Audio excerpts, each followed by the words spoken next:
Bonsoir à tous. La liberté est un thème complexe, un thème universel, mais aussi un thème très personnel.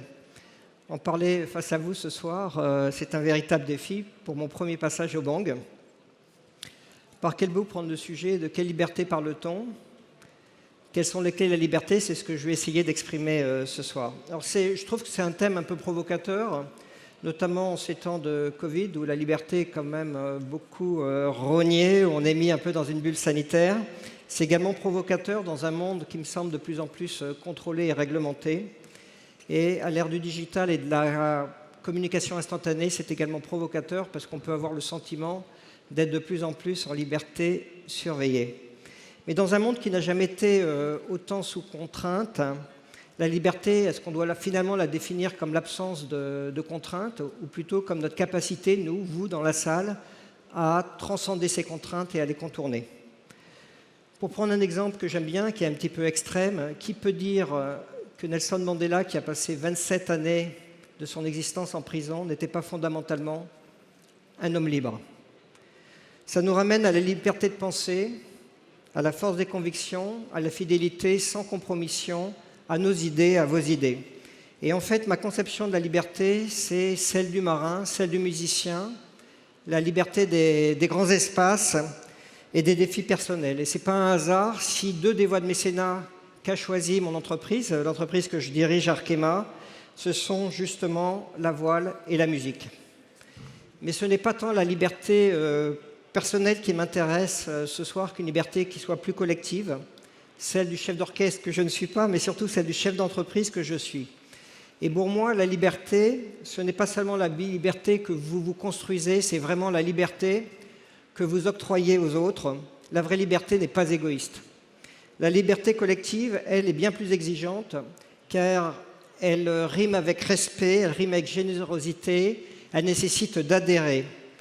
Une des missions de nos entreprises, c'est fondamentalement le développement des relations entre les hommes et les femmes qui la composent.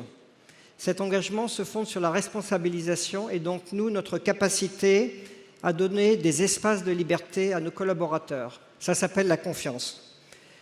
Le monde change et je pense que la pandémie actuelle va être un accélérateur de ce changement et donc ça nécessite d'avoir une véritable dynamique au sein des entreprises pour nous adapter.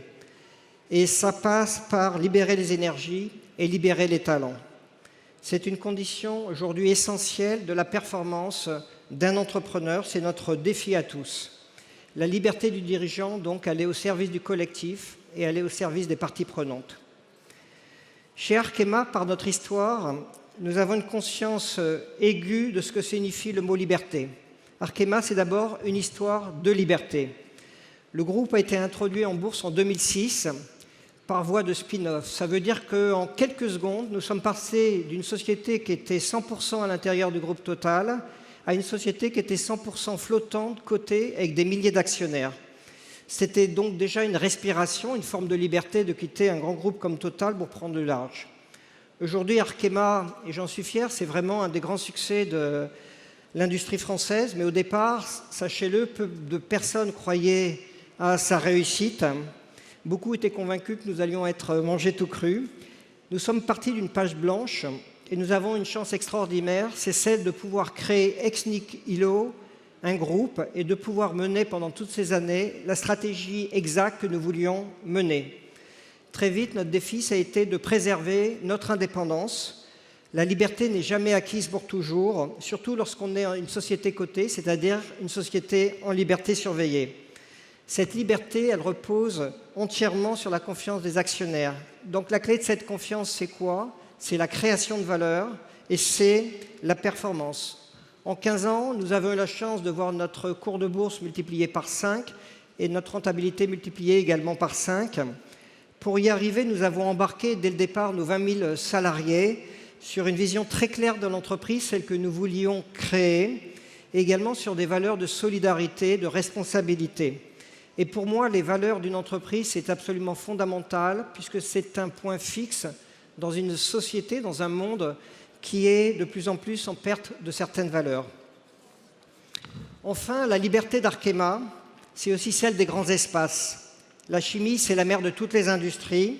Dans la chimie des matériaux, le terrain de jeu est absolument infini, les opportunités de croissance sont illimitées pour ceux, bien entendu, qui sont en position de les saisir, dans un secteur qui est au cœur de la lutte contre le réchauffement climatique. Donc nos solutions sont présentes dans votre quotidien, que ce soit les batteries, l'éolien, le photovoltaïque, le traitement de l'eau, le confort de la maison. Plus largement, je suis convaincu que l'industrie est incontournable pour répondre aux attentes et aux défis de demain. Pour cela, la solution, c'est de ne pas avoir autant de contraintes, d'interdits, de régulation, mais au contraire, davantage de liberté afin de permettre à la science, la technologie et l'innovation au service du progrès. En conclusion, que signifie la liberté pour nous entrepreneurs ? Je ne crois pas à la liberté sans projet fort, je ne crois pas à la liberté égoïste, je crois à la liberté responsable, au service d'une ambition et au service des autres. Comme chef d'entreprise et comme leader, nous avons une responsabilité sociétale de plus en plus forte. La pandémie du Covid a d'ailleurs renforcé cette idée. C'est sous ce prisme que la liberté doit être regardée. La liberté nécessite courage et conviction, courage de prendre la mer comme le marin, courage d'affronter le public et de mettre à nu ses sentiments comme le musicien. Elle nécessite paradoxalement de faire des choix. Être libre, c'est bien sûr être soi-même avant tout, c'est suivre sa voix VOIE et c'est également faire entendre sa voix VOX, mais dans le respect des autres. Et pour conclure, je vais vous livrer une phrase que j'ai écrite, qui sont que les rêves ne sont jamais assez grands pour ceux qui savent entraîner les autres dans leur quête de liberté. Merci.